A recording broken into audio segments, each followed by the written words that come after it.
Welcome to the Sharkpreneur podcast with Kevin Harrington and Seth Greene. Kevin Harrington is the inventor of the infomercial, one of the original sharks from the hit TV show Shark Tank, and has generated over $5 billion in TV and digital direct response sales. Seth Greene is the world's first trusted authority on cutting-edge direct response marketing, a best-selling author, and the only 3-time Marketer of the Year nominee. On the podcast, Kevin and Seth interview Sharkpreneurs who share straight talk on what it takes to explode your business. Why do so many businesses struggle while others seem to explode overnight? Do you wish you had the secret to this type of exponential growth? Now, I've scaled more than 20 businesses to over $100 million, and it's not just luck. In my new book with Mark Tim, Mentor to Millions, you'll learn the repeatable framework I use in all my business ventures for massive success. Order at kevinmentor.com and get over $1,000 in bonuses. Head to kevinmentor.com. Welcome to the podcast. This is your co-host, Seth Greene. Today, I have the good fortune to be joined by Jeff and David Testerman, the managing partners and founders of Brokerhunter, the leading destination for financial services, jobs, and talents with an emphasis on the wealth management and investment community. Over 40 years of combined experience in helping place financial services candidates. David, Jeff, thanks so much for joining us. Thank you, Seth. Glad to be here. Very good. Thanks so much, Seth. All right, so let's go back in time. In 1999, right before the tech bubble burst, what inspired you guys to start Brokerhunter? Oh boy, we're going way back in the time machine here now. Yes, we are, the Wayback Machine. Yes, the Wayback Machine. I remember that actually. There was a site you could go and see how websites looked way back when. And yeah, that still exists. Okay. Well, so we'll go back. I'll give a little bit of a spin on it, and then David can fill in some blanks. But so late '99, I graduated from the University of Georgia in '97. Had gone out and kind of beat the streets with some different sales jobs, kind of cutting my teeth in the business world. And Dave, at the time, my brother David was a financial advisor with, I believe, J.C. Bradford, which was then acquired by UBS, Payne Weber at the time. And he got out of that business and got into a recruiting business here in the Atlanta market that did accounting and finance professionals.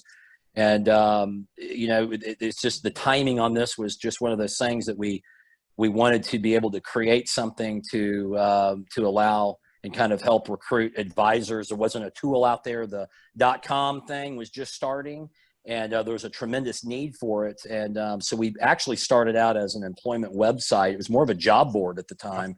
And we created at the time a really sophisticated matching system. We built it kind of from scratch, actually. It was a database-driven website we had where candidates could come in.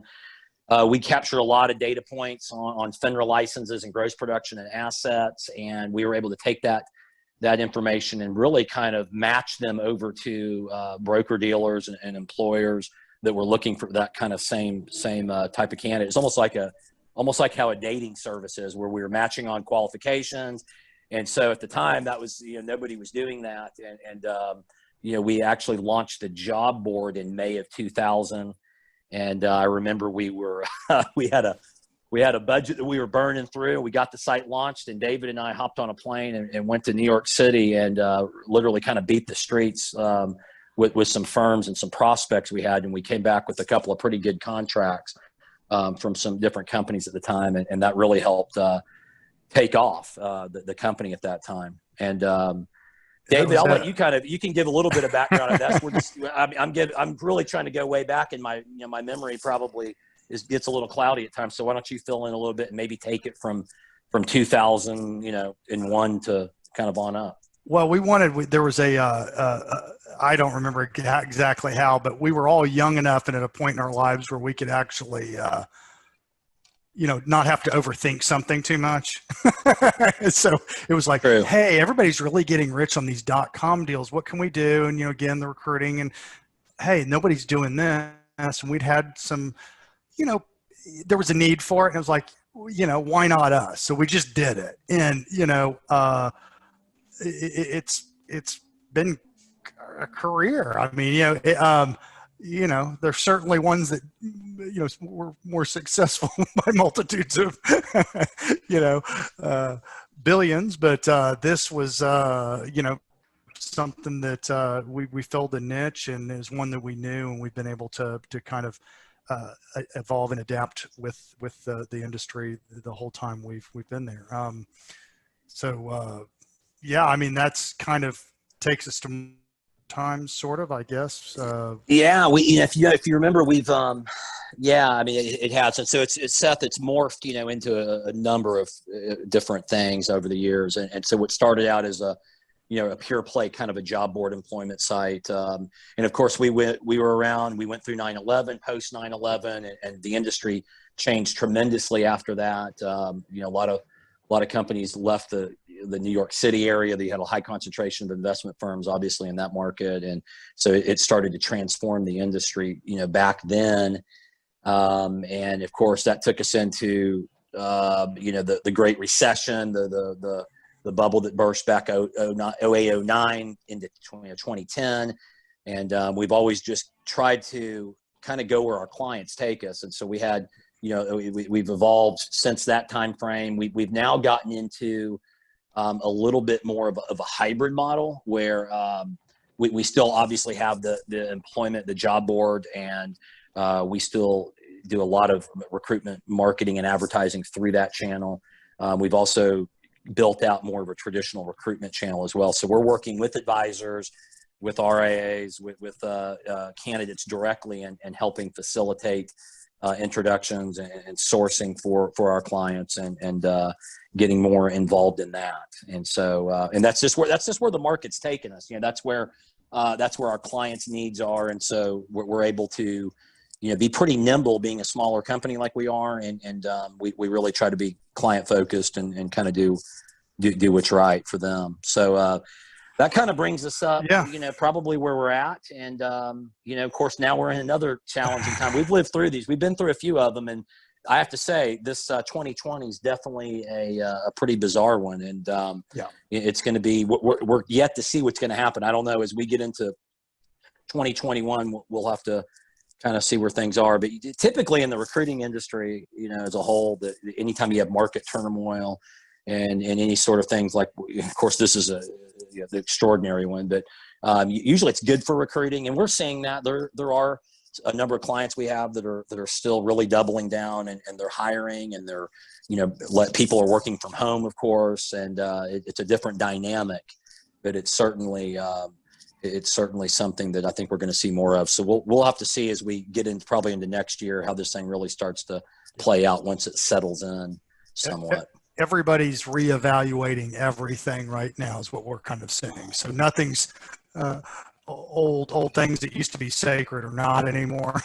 So I think the whole, what these firms are going to do with their real estate, how are they going to allow people to work from home? I think everybody's going to be evaluating this. And I think this just is accelerating a trend that was already occurring. But it just took something that might have taken 10 years and condensed it down into 4 months. And so that's kind of what we're, getting a sense a little bit, that it's going to look a lot different when we come out of the back side of this time. But we're optimistic. I think one thing that we've seen is, things get really disrupted and everybody gets off kilter, but then it seems like people are able to adapt for the most part, and are figuring out ways to do business right now. And a lot of people are successfully doing business. I mean, obviously there's, parts of the economy that are doing great. So, while it's, certainly we're in the middle of it causing a lot of damage, I think, trying to be the eternal optimist, I think there will be some neat opportunities on the backside of this as well. Absolutely. Now, in addition to the web job board that you started with, you've also built several LinkedIn groups to hundreds of thousands of members. Talk a little bit about the growth strategy there. It was like blind luck. I mean, I wish we said we had a real growth strategy. I think at the time it was like, hey, LinkedIn's pretty cool. We had some employees that were doing some stuff and building some groups, and we were like, hey, let's start some groups. And next thing we knew, we had a group over 100,000 people. Is back when you could do that easier. So I would like, I wish we could say, we had the foresight that this was going to be. Yeah, it was really, it was built purely organically. I mean, we didn't do any sort of major marketing or advertising initiative to do that. We built that by promoting content. We would, have articles, or we would have surveys we did. So we had a lot of content that we pushed out to LinkedIn.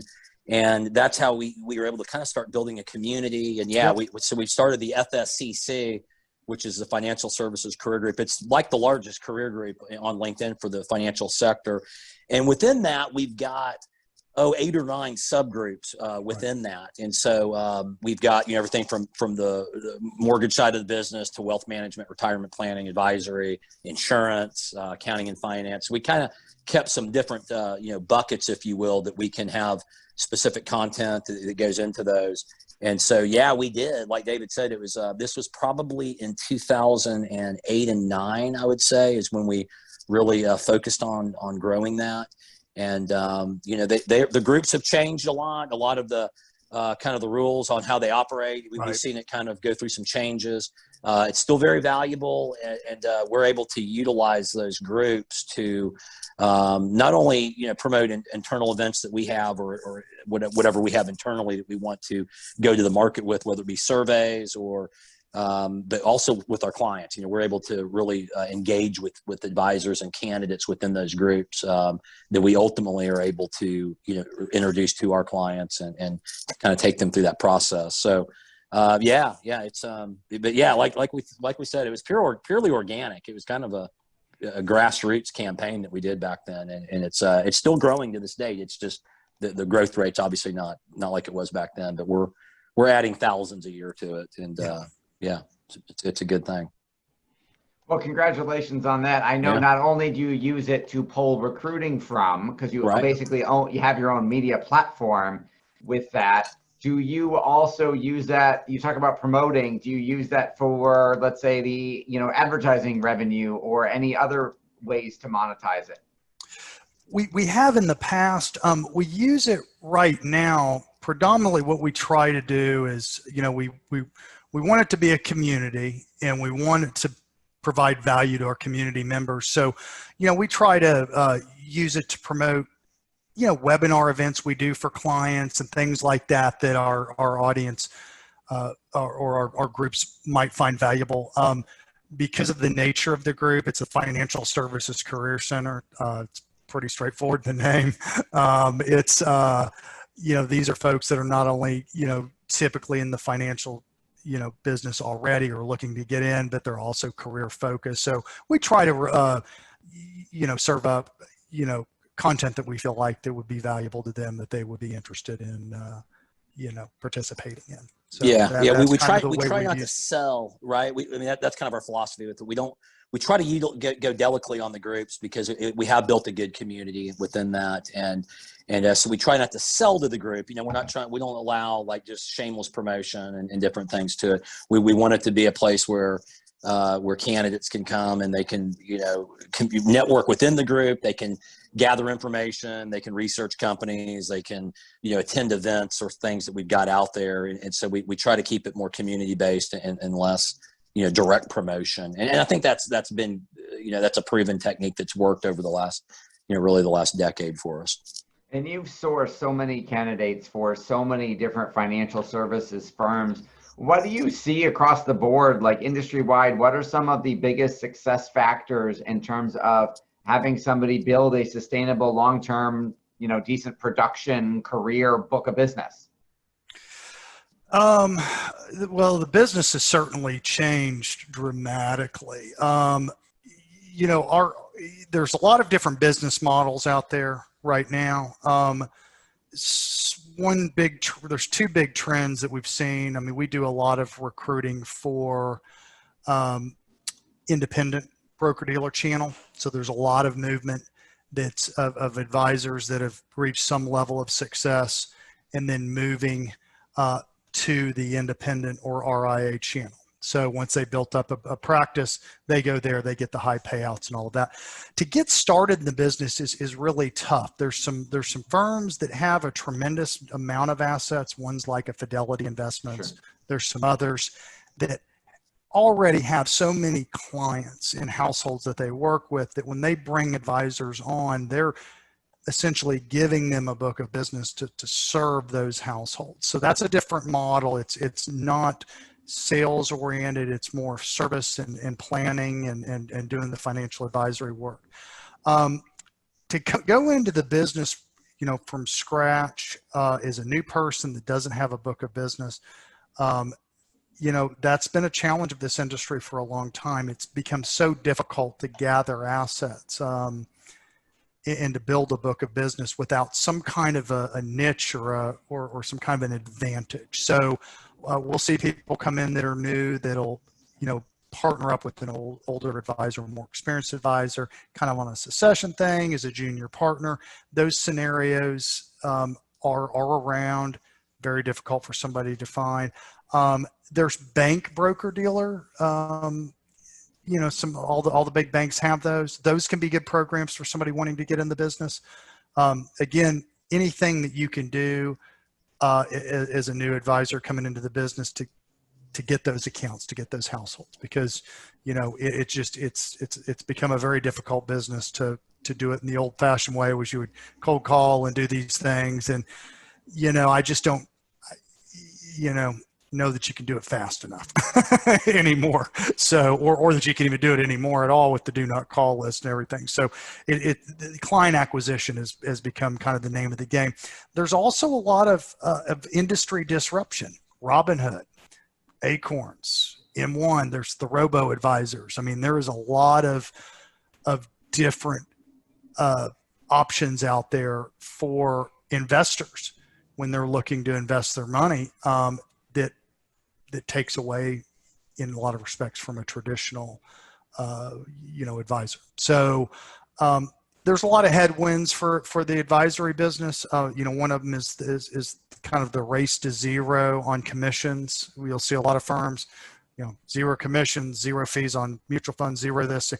We're in that world. So the value proposition of somebody that wants to charge for their services is daunting. I mean, it's definitely a headwind, and I mean, I don't know that everybody's conscious of it, but the trends have not reversed. It's like a slow, sometimes they take a long time to develop, but you can see that, fee compression, commission compression, it's all been going down for the last 20 years, albeit slowly, but maybe not so slowly, going forward. So it'll be interesting to, again, I always like to say whenever one door closed that may be struggling, it's going to create a multitude of opportunities for somebody. Absolutely. You guys have been in the business a long time. And if you, as you mentioned, been through 99, 01, 07, current 2020, what do you like best about what you do? That's so, yeah. I mean, wow. Gosh, if that changes so often. I think, honestly, probably at the core of it though, is that, we're helping people in their careers. I mean, I think that's kind of what it boils down to. The recruiting industry, the talent acquisition, headhunting. What you're doing is you're helping. You hope that you're bettering somebody's career. You're helping them kind of wade through, see the forest through the trees, and try to, land in a new place and better themselves, better their families, better their careers. So I think that from a human aspect of it, I like that component of it. Is that you wake up, you do your job, you do what you're doing, and you can feel pretty good about that. So I think at the core of it's that. I mean, I love what I've always liked about this business. I've got a marketing brain, that I kind of get to scratch the itch with that a little bit, and so we do a lot of the recruitment, advertising, recruitment marketing. We've done over the years a lot of pretty neat things from virtual events, virtual career fairs, and the webinars that we do. And so it's not just a pure kind of a headhunting and hunting and gathering type thing, but we get to, see the other side of the business and work with our clients. And we work with clients from local branches. We'll help them build out a recruiting strategy at a local branch level, all the way up to a Fortune 500, a huge national presence, and we'll help them. We got a project we're working on now with a national client, a huge client, and they're wanting to bring on like 2,000 new advisors over the next couple of years, and we're really helping spearhead that program, and that's exciting. That gets me pretty fired up to for that challenge, and so I probably enjoy that as much as anything. Dave, I'll pass it on. What do you think? Lagging a little bit here on our video, but I've always enjoyed, I actually like the recruiting, like you're putting deals together for people between your clients and that. And when you can do that successfully for somebody where it's a win-win for the client, it's a win-win for the advisor, that gets me fired up. I like doing that.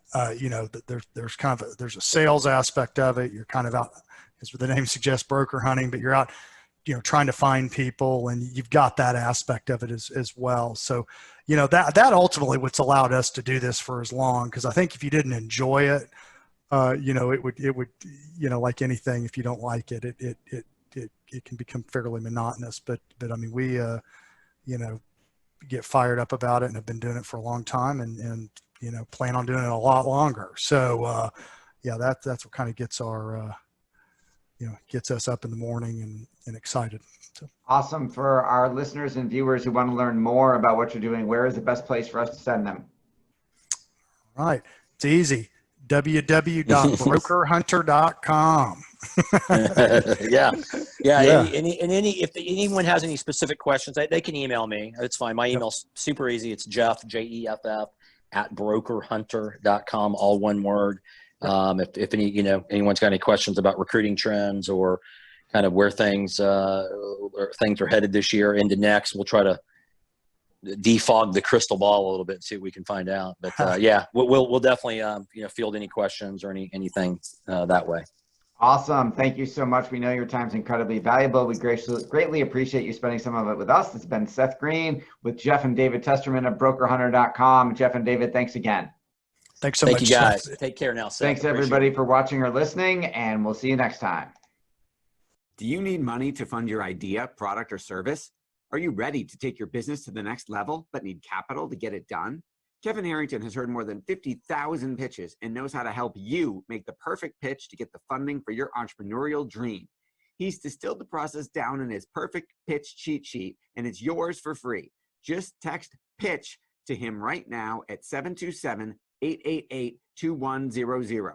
Text PITCH to 727-888-2100 right now and claim your free perfect pitch cheat sheet.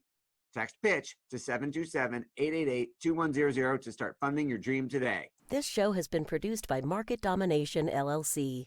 To discover how you can have your own show completely done for you and turn it into a real published book and become the authority in your marketplace, go to www.marketdominationllc.com/podcast offer.